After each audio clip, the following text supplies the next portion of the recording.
Hello, Bella Restaurant. How can I help you? Hi, I'd like to order some food for delivery, please. Sure. What would you like to order? I'd like one large pepperoni pizza and a chicken sandwich. Okay. Would you like anything to drink? Yes, a bottle of cola, please. No problem. Could I have your address? Yes, it's 25 Green Street, apartment 4. Thank you. And your phone number? It's 0612 345 678. Great. Your total is $18. It will arrive in about 30 minutes. Perfect. Thank you very much.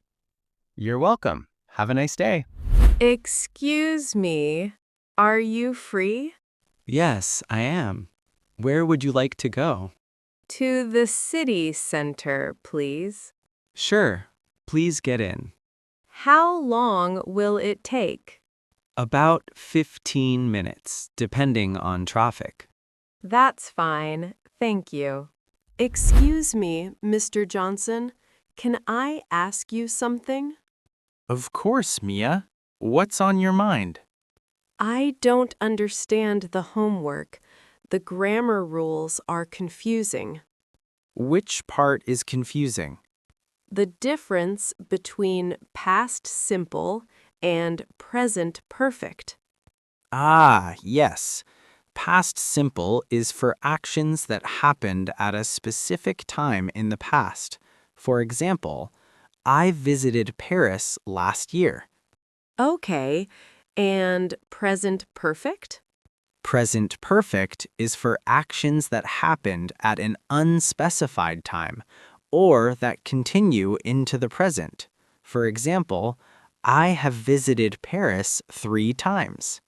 Oh, I see now. So if I say, I went to the park yesterday, that's past simple. Exactly, you got it. Thank you. But I still make mistakes when I speak.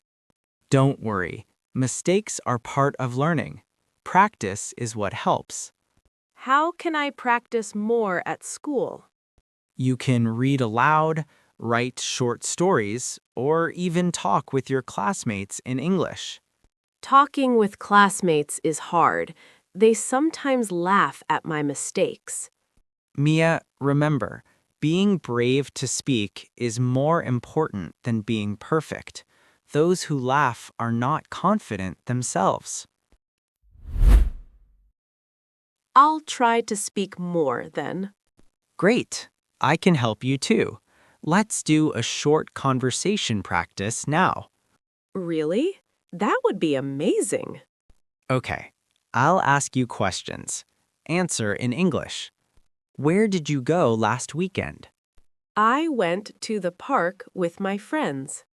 Good. And what did you do there? We played football and had ice cream. Excellent. Notice you used past simple correctly. Very good. Thank you. I feel a little more confident now. Remember, learning English is like climbing a mountain. Step by step, you'll reach the top. I'll keep climbing, Mr. Johnson. That's the spirit, Mia. I'm proud of your effort.